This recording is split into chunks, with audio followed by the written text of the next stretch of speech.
Hello children, today we will learn pet animals name with pictures. Let's read and learn with spelling.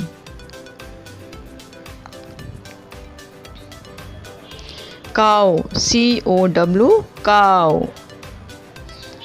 Dog, D-O-G, dog. Horse, H-O-R-S-E, horse. Rabbit, R-A-B-B-I-T, rabbit.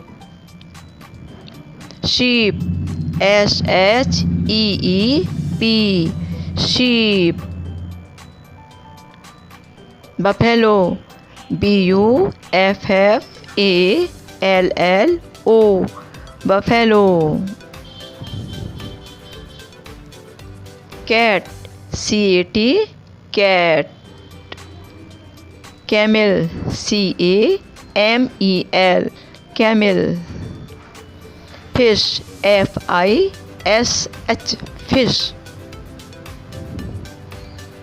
Duck, D-U-C-K, duck.